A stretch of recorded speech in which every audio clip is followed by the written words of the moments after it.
네, 성가대 귀한 찬양 감사합니다. 가을은 기도의 계절이라고도 하지요. 네, 오늘 성가대 찬양의 가사가 되게 마음에 와닿는 가사였던 것 같습니다. 우리의 기도와 또 우리의 소원이 하늘에 닿는 줄 믿습니다. 그리고 그 기도를 들으시는 하나님, 그 간구를 들으시는 그 하나님으로 인하여 우리 입술의 고백 가운데 할렐루야가 차고 넘치기를 주님의 이름으로 소망합니다. 예, 그런 귀한 찬양 나누어주신 우리 성가대에게 다시 한번 감사의 박수 전하기 원합니다. 감사합니다. 네, 우리 주님께서 기뻐하시고 또 사랑하신 우리 대학교의 공동체와 함께 주님 말씀 나눌 수 있는 것 큰 기쁨이고 감사의 제목입니다. 어제까지 꽤 많은 비가 내렸죠. 그리고 오늘 아침에 나오는데 춥다 이런 생각이 들더라고요. 아마 여러분들이 오늘 입고 온 외투와 옷을 보면서 가을이 깊어졌구나, 또 이제 겨울이 오고 있구나라는 게 느껴집니다. 특별히 변하는 계절과 날씨 속에서 우리 여러분들 모두 영육간에 강건하시기를 기도합니다. 또한 가을의 깊어짐 속에서 우리의 삶과 신앙, 또 믿음과 섬김이 깊어지고 성숙하게 되는 그런 계기들이 마련되기를 기도합니다. 이 시간 우리 주님의 말씀 앞에서 잠깐 우리 두 손을 가슴에 모으고 함께 기대하고 소망하는 마음으로 이렇게 선포하기를 원합니다. 따라합시다. 주님, 나에게 말씀하여 주십시오. 제가 듣겠습니다. 아멘. 네, 말씀에 앞서서 우리 애벌레의 이야기 하나 들려드리고 말씀을 시작하기 원합니다. 아주 옛날 아주 작은 줄무늬 애벌레 한 마리가 알을 깨고 나왔습니다. 이 애벌레는 나뭇잎을 갉아먹으면서 저처럼 이렇게 몸집도 좀 커지고 무럭무럭 자라났지요. 어느 날 열심히 이 나뭇잎을 갉아먹고 있는 애벌레에게 한 가지 물음과 도전이 찾아왔습니다. 그저 먹고 자라는 것이 삶의 전부는 아닐 거야. 이런 삶과는 다른 무언가가 있을 게 분명해 라면서 애벌레는 오랫동안 자신의 안식처가 되어준 이 나무에서 기어가지고 내려갔습니다. 나무 아래 세상은 온통 새로운 것들로 가득 차 있었죠. 그런데 어느 날 하루는 이 애벌레의 시선에 무척이나 바쁘게 기어가고 있는 애벌레 떼가 눈에 들어왔습니다. 그들이 무엇을 찾아 어디로 가는지 궁금했지요. 그래서 애벌레는 그들이 가는 곳을 쭉 바라보면서 먼 곳을 바라보는데 무엇이 있는가 하니 하늘로 높게 치솟아 있는 기둥이 하나 있었습니다. 뭐가 있었다고요? 기둥이 하나 있던 거였습니다. 애벌레는 그들 틈에 끼어들어 머지않아 아주 놀라운 사실을 한 가지 발견합니다. 그 기둥이 어떤 기둥이었냐 보니 다름 아닌 애벌레들이 서로 꿈틀거리면서 서로 밀치고 올라가는 애벌레 더미, 애벌레 기둥이었던 것입니다. 애벌레는 생각합니다. 그래, 어쩌면 내가 그토록 찾으려던 것이 저 곳에, 저 기둥 끝에 있을지도 몰라 라며 애벌레는 설렘과 기대, 흥분으로 기둥을 오르기 시작합니다. 그런데 여러분, 이 멀찌감치 바라보던 이 기둥과 내가 직접 오르는 기둥은 어떨까요? 하늘과 땅 차이겠죠. 우리 치악산 아름답습니다. 멀리서 보면 저희 집에서 테라스에서 보이면 정말 치악산 아름다워요. 그런데 오를 때는 어떻습니까, 여러분? 권사님 힘들어요. 예. 근데 설상가상 이 기둥은 어떤 기둥입니까? 애벌레들이 서로 밀치고 올라가는 기둥이에요. 이 애벌레가 높이 올라가기 위해서는 어떻게 해야 됩니까? 다른 애벌레를 짓밟고 밀쳐내고 걷어차고 해서 올라가야만 했지요. 그러던 중에 이 애벌레도 사랑이라는 걸 하게 됩니다. 밀치고 막 올라가는 과정 속에서 노랑 애벌레와 눈이 맞습니다. 그리고 서로 합의를 봐요. 내려가자. 여긴 아닌 것 같아. 내려가자. 합의를 보고 내려가서 다시 풀밭에서 사랑을 나눕니다. 그런데 여러분, 안타깝게도 이 사랑이 오래 갈까요? 오래 가지 않을까요? 네, 우리 결혼하신 우리 교우님들, 그 결혼할 때 그 뜨거웠던 사랑이 오래 가십니까? 가지 않습니까? 네, 대답이 없는 거는 우리 마음에 이미 답이 내려져 있기 때문이 아닐까 싶습니다.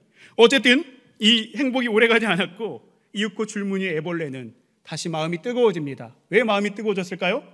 저 기둥을 내가 끝까지 올라가 봐야지 라는 마음 때문이었습니다. 그래서 노랑 애벌레를 저버리고 다시 기둥을 오르기 시작합니다. 헤아릴 수 없는 애벌레들을 무참이나 짓밟고 이용하고 억누르면서 기둥 맨 끝을 향해서, 기둥의 맨 꼭대기를 향해서 영차 올라갑니다. 그리고 그렇게 꼭대기에 다다랐을 때, 거의 꼭대기에 다다랐을 때 자기보다 아주 잠깐 먼저 올라간 다른 애벌레들의 소리를 듣게 됩니다. 무슨 소리가 들렸을까요, 여러분? 어떤 소리가 들렸을까요? 우리는 바랍니다. 내가 드디어 찾고 싶은 걸 찾았어 라고 말이죠. 그런데 다른 애벌레들로부터 이런 소리를 듣게 됩니다. 야, 꼭대기까지 올라왔는데 아무것도 없구나. 그런데 더 놀라운 것은요, 함께 올라간 다른 애벌레가 이렇게 대꾸하는 거예요. 이 바보야! 조용히 해. 저 밑에서 다 지금 듣고 있잖아. 우린 지금 저들이 그토록 올라오고 싶어하는 이 꼭대기에 와 있단 말이야. 조용히 해 라고 이야기하는 것이었습니다. 이 말에 등골이 오싹해진 이 애벌레. 그런데 잠시 후에 더 충격적인 소식이 들려오는 거예요. 소리가 무슨 소린가 들려봤더니, 야, 저기를 봐라. 기둥이 이것만 있는 게 아니야. 기둥이 수도 없이 많이 저기 펼쳐져 있어. 망했다. 이런 소리를 듣게 된 것입니다. 망연자실했겠지요. 슬픔도 올라오고 분노도 올라왔을 것입니다. 그런데 바로 그 순간 이 줄무늬 애벌레의 눈에 너무나 신비롭고 멋있는 광경이 펼쳐집니다. 무슨 광경이었을까요?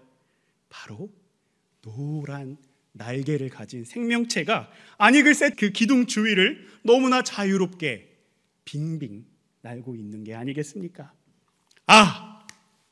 그제서야 이 줄무늬 애벌레가 깨닫게 됩니다. 이 기둥은 기어 올라가는 게 아니구나.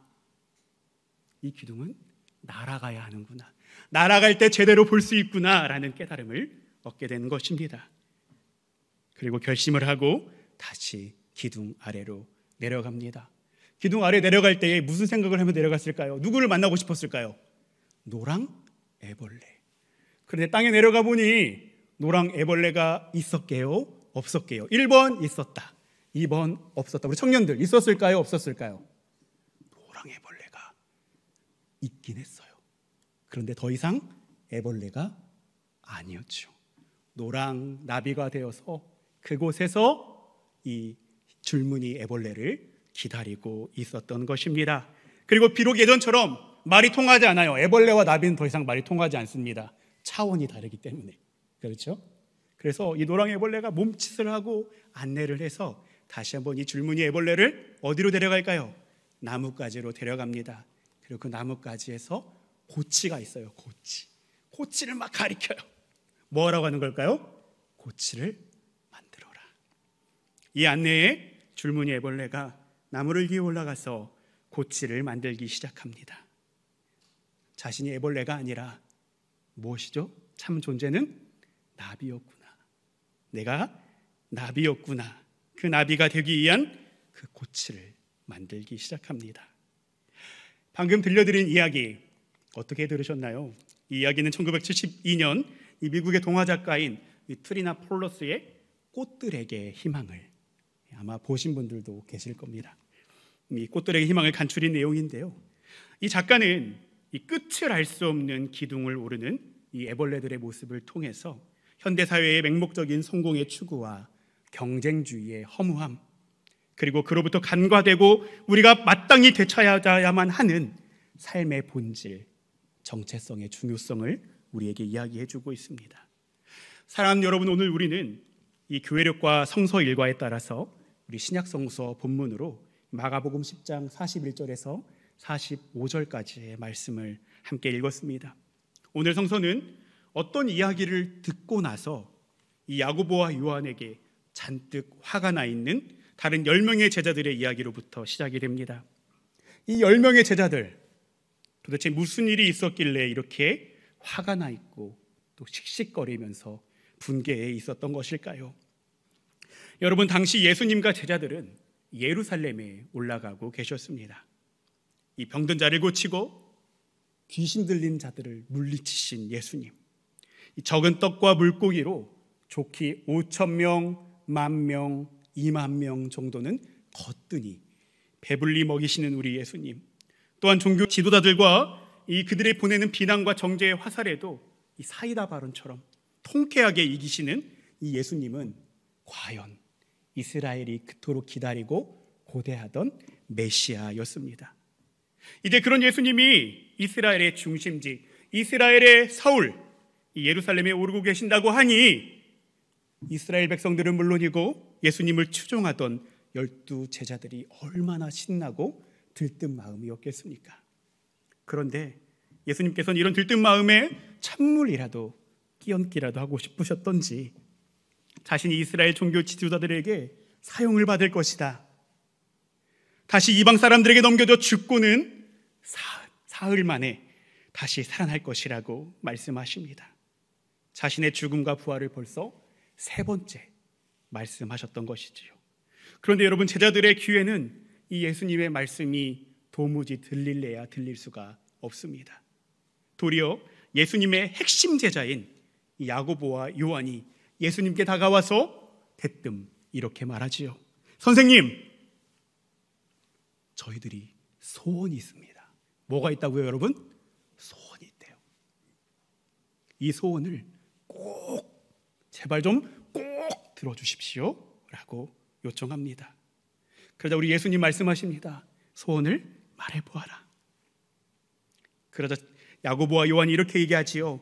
선생님께서 영광 받으실 때 저희 중 하나는 선생님의 오른쪽에, 그리고 다른 하나는 어디 앉을까요?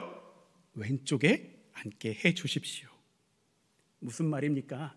예루살렘에 올라서서 예수님이 새 이스라엘의 왕, 새 이스라엘의 통치자가 되시거든 저희를 영의정, 좌의정에 앉혀달라라는 요청이지요. 앞서 예수님께서 분명한 목소리로 자신의 죽음과 고난, 부활을 말씀하셨음에도 불구하고 이 야고보와 요한의 마음에 가득 차 있는 것은 앞선 해벌레들처럼 온통 세상에서 높아지고 성공하고자 하는 마음뿐이었습니다. 더욱 심각한 것은요, 여러분, 이 야고보와 요한의 때 아닌 이 청탁이죠. 청탁, 그죠? 청탁 소식을 들은 다른 10명의 제자들의 반응과 태도입니다. 오늘 본문 41절을 보시면 이 야고보와 요한이 예수님께 드린 청탁의 소식 때문에 제자들이 어떻게 됐다고 얘기합니까? 좋아했습니까? 아니지요. 분개했다라고 이야기하고 있습니다. 왜 제자들은 분개했을까요, 여러분? 이들 또한 야고보와 요한이 품었던 세속적인 성공, 높아짐에 대한 야망을 품고 있었기 때문입니다.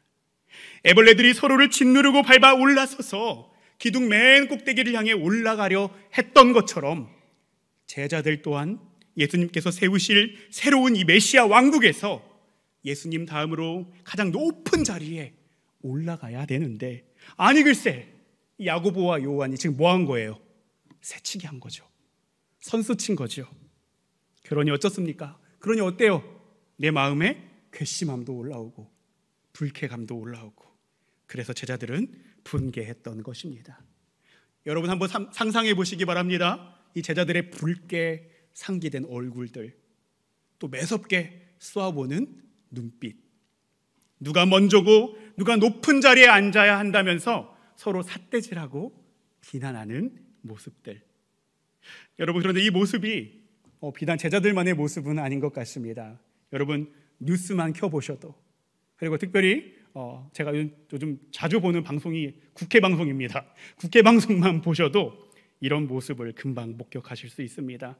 심지어는 여러분, 죄송합니다만 사랑이라는 이름으로 모인 저희 목회자들의 회의나 교단의 회의만 가도 이런 모습들, 얼굴이 시뻘개져가지고 서로를 탓하고 누가 더 높은 자리냐라고 이야기하는 모습들을 자주 보게 됩니다. 이제 예수님께서는 이런 제자들을 부르시고 자신의 곁을 내어주시며 그들에게 참된 삶, 참된 제자도가 무엇인지를 일깨워 주십니다. 그리고 먼저 예수님께서는 오늘 본문 41절을 통해 이 세상의 방법으로 통치하는 통치자들의 실상을 먼저 폭로하십니다. 여러분, 그 실상은 무엇입니까? 다름 아니라 백성을 마구 내리누르고 억압하며 자신의 지위를 이용해 무분별하게 권력을 행사하고 괴롭히는 것이지요. 사람과 사람, 관계와 관계 속에 보이건 보이지 않건 선을 그어놓고 우월주의와 지위 고하를 강조하면서 마땅한 대접을 바라고 또한 일방적으로 지시하고 명령하고 하다라는 이런 행태, 이것이 다름 아닌 예수님이 사역하던 시대의 통치자들이 보여준 어두운 모습이었습니다. 더불어서 오늘을 살아가는 우리들의 삶, 우리 일상에 드리워진 리더십의 한 측면이기도 합니다. 이런 세상의 통치 방식과 리더십을 두고 예수님께서는 12제자에게 그리고 오늘 우리 대학교의 공동체에 아주 분명하고 단호한 목소리로 말씀하십니다. 이 말씀을 우리 대학교회와 우리 인생을 향한 말씀으로 받으면서 오늘 본문 43절과 44절의 말씀을 함께 좀 받아 읽기 원합니다. 여러분 주보에 말씀이 안내되어 있습니다. 오늘 본문 43절, 44절 우리의 목소리로 우리의 고백으로 함께 읽겠습니다. 시작. 그러나 너희끼리는 그렇게 해서는 안 된다. 너희 가운데서 누구든지 위대하게 되고자 하는 사람은 너희를 섬기는 사람이 되어야 하고 너희 가운데서 누구든지 으뜸이 되고자 하는 사람은 모든 사람의 종이 되어야 한다. 할렐루야. 오늘 예수님께서는 너희끼리는 그렇게 해서는 안 된다라고 아주 분명하게 말씀하십니다. 폭압적이고 착취적이며 높아지기 위해서 누군가를 짓누르며 자리매김하는 통치와 리더십의 원리가 하나님 나라는 물론이고 제자들의 삶에 결코 통용될 수 없다라고 분명하게 선언하는 것이지요. 나아가 예수님께서는 이제 지배와 굴림의 방식이 아니라 섬김과 종, 섬김과 노예, 즉 이 낮아짐의 방식이 세상과 구별되며 마침내 세상을 전복하고 이기는 그리스도인들의 삶의 방식이다. 그것이 그리스도인들이 마땅히 해야 하는 관계의 방식이다 라고 말씀하고 계시는 것입니다. 여러분, 일찍이 이사야 선지자는 예루살렘이 멸망하고 포로 생활 중에 있는 이스라엘에게 여호와께서 새 일을 행하실 것이다, 특별히 여호와의 종이 오실 것이다 라고 선포했습니다. 그렇다면 이 암울한 포로 생활에 자유를 주고 이스라엘을 회복시킬 여호와의 종은 어떤 모습으로 오실까요? 여러분, 만일 우리의 시대에, 우리가 살고 있는 이 시대에 하나님의 종, 여호와의 종이 오셔야 한다면 어떤 모습으로 오셔야 한다고 생각하십니까? 우리 중간고사를 앞두고 있는 청년들, 번쩍이는 지혜를 주셔서 5분 공부했지만 5시간 공부한 효과를 주시는 하나님이 오시면 좋겠지요. 안 그런가요, 여러분? 네. 여러분, 우리는 생각하기에 그렇습니다. 여호와의 종은 탁월해야죠. 강한 권능이 있어야죠.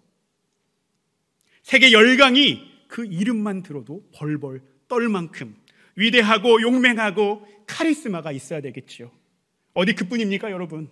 오늘의 시대를 대입해 보면 이렇게 의정 갈등을 야기하고 의료 시스템을 붕괴시켜서 우리 의료진, 우리 학생들, 우리 전공의 선생님들 뿐만 아니라 우리 환자들을 불안과 위기 속에 몰아넣고도 실패를 인정하지 않습니다. 도리어 도리도리 화법을 하면서 고집불통을 이어가고 있지요. 이런 정부를 꺾어낼 단호함과 지혜와 정의로움도 갖추고 있으면 정말 좋겠지요. 그런데 여러분, 오늘 이사야서 53장이 노래하는 여호와의 종은 어떻습니까?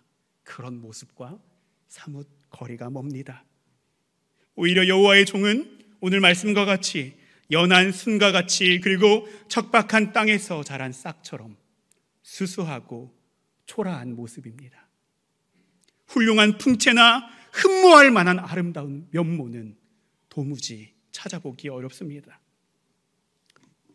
또한 여호와의 종은 사람들에게 멸시와 버림을 받고 심지어 고통도 많이 겪은 사람입니다. 언제나 병을 달고 살기 일쑤였고 사람들은 이 사람을 거들떠보지도 않았습니다. 그런데 예언자 이사야는 바로 이런 사람이 여호와의 종, 하나님의 종이라고 선포합니다. 우리는 궁금합니다. 왜 우리의 기대와 달리 여호와의 종은 이토록 초라하고 볼품없으며 병든 것일까요? 여러분, 오늘 본문 5절과 6절에 보면 그 답이 나와 있습니다. 여호와의 종이 이렇게 형편없는 모습인 데에는 말씀 속에서 무엇으로 나와 있습니까? 바로 우리가 받아야 할 고통을 대신 받았기 때문입니다. 또한 여호와의 종이 우리가 느끼고 절망했어야 할 슬픔을 대신 겪었기 때문입니다. 그리고 우리는 그 사람이 이토록 고난을 당한 것이 자기가 저지른 잘못 때문이라고, 그래서 하나님께 징계를 받고 혼난 것이라고 생겨서 더 무시하고 외면했는데 실은 우리의 허물과 악함 때문에 그런 것이라고 합니다. 무엇보다 우리를 대신해서 여호와의 종, 그 사람의 징계를 받아 우리가 평화를 누렸다고, 우리를 대신해서 그가 매를 맞아 우리의 병이 나았다고 합니다. 할렐루야. 이사야서 53장에 노래하는 여호와의 종, 하나님의 종은 누구입니까? 그렇죠, 예수 그리스도입니다. 이 예수 그리스도로 오신 여호와의 종은 누구보다 우리의 고통과 아픔, 절망과 슬픔을 가장 잘 이해하시는 분입니다. 우리의 고통과 슬픔을 어느 누구보다 잘 공감하시는 분입니다. 또한 우리가 절망하여 눈물을 흘릴 때에 우리의 바로 옆에 서서 우리보다 더 눈물을 흘리시며 우리를 대신해 고난을 겪어내시는 분이십니다. 이런 이사야의 예언과 성취로 우리 방금 여러분이 고백하신 여호와의 종 예수님께서 우리 가운데 찾아오셨습니다. 그냥 오시지 않고 가장 낮은 곳으로, 가장 섬김의 종으로 우리 가운데 찾아오셨습니다. 그리고 오늘 마가복음 본문 10장 45절과 같이 예수님께서는 내가 섬김받으러 오지 않았다. 뭐라고 말씀하십니까? 도리어 많은 사람을 구원하기 위한 몸값으로, 속량과 그 속의 몸값으로 이 세상에 왔노라 라고 말씀하십니다. 그리고 예수님께서는 그렇게 자기의 목숨을 십자가에서 온전히 내어주셨습니다. 죽자고 높아지려 경쟁하는 이 세상의 한복판에서 가장 완전하고 가장 순결하며 가장 궁극적인 섬김이 무엇인지를 가장 비참한 죽음으로, 가장 낮은 죽음으로 우리 가운데 몸소 보여주신 것입니다. 이 놀라운 사랑과 이 놀라운 섬김으로 인해 우리 가운데 구원이 주어졌음을 믿고 고백하시는 여러분의 고백이 되시기를 주님의 이름으로 축원합니다. 사랑하는 여러분, 말씀의 끄트머리에서 너희끼리는 그렇게 해서는 안 된다 라고 분명한 목소리로 말씀하시는 주님의 음성에 겸손히 귀 기울일 수 있으면 좋겠습니다. 나아가 지배와 굴림이 정답이고 너희들은 높아져야 한다 라고 떠들어대는 이 세상의 가치체계에 맞서서 도리어 낮아지고 낮추어서 섬기는 것이 하나님 나라의 원리이고 예수 그리스도의 참 제자의 삶의 방식임을 믿고 고백하고 우리의 삶의 열매를 드러내는 여러분의 삶이 되시기를 주님의 이름으로 축원합니다. 특별히 여러분, 이사야서가 전하는 여호와의 종을 함께 기억했으면 좋겠습니다. 그저 여호와의 종을 수동적으로 기다리고 그저 예수님께 우리의 연약함과 죄악을 책임 전가하는 데 머무는 얕은 신앙의 수준이 아니라 우리 또한 여호와의 종처럼 예수님이 그러셨던 것처럼 예수 그리스도의 제자로서 이웃의 아픔에 공감하고 함께 아파하며 그들의 슬픔과 애환에 함께 울고 서로의 기쁨에 함께 웃을 수 있는 이해와 공감, 함께함의 공동체가 우리 대학교의 공동체가 되기를 주님의 이름으로 축원합니다. 이 시간 주신 말씀을 정리하면서 또한 이 말씀을 우리 인생을 향한 말씀으로 받고 결단하시면서 섬김이라는 찬양을 함께 주님께 드리기 원합니다.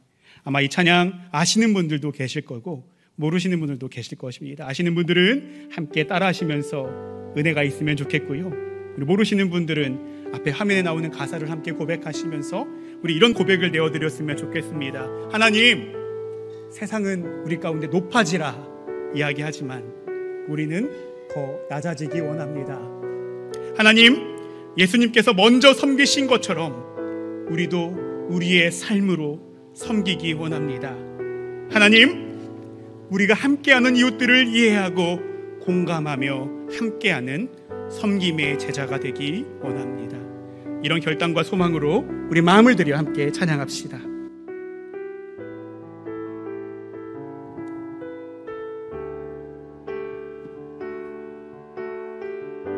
하늘의 영광을 다 버리고 함께 고백합니다.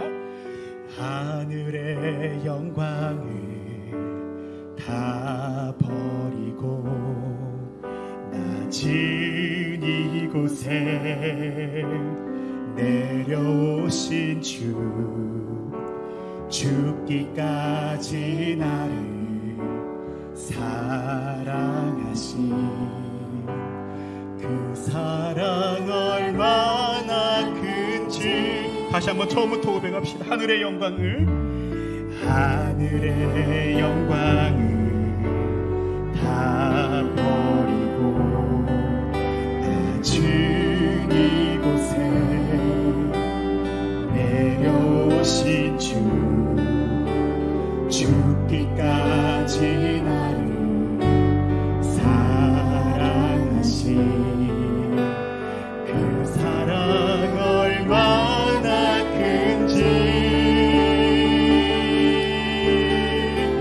우리가 낮아지며 그가 높이십니다. 우리가 낮아지면 그가 높이시니 우리가 낮아지면 그가 높이시니 하나님이 원하시는 세상으로 나 자신을 낮추니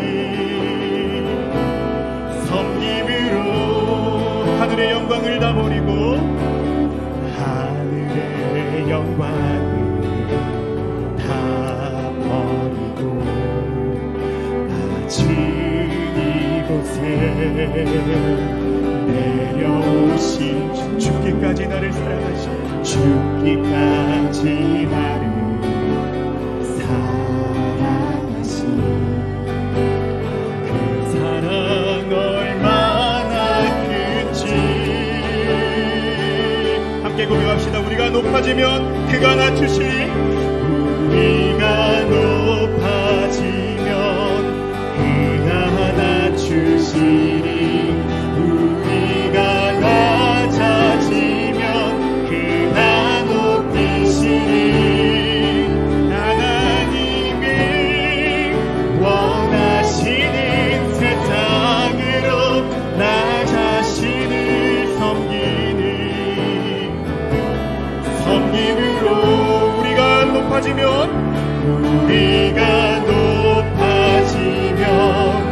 그가 낮추시니 우리가 낮아지면 그가 높이시니 하나님이 원하시는 세상으로 나 자신을 낮추니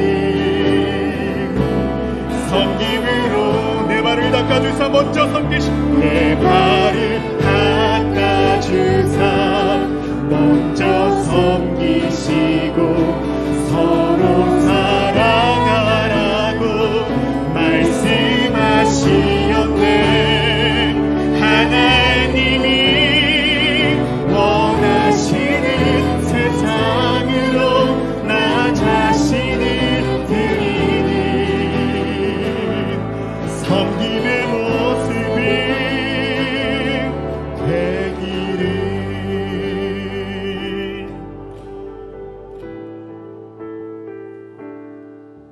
함께 기도하시겠습니다.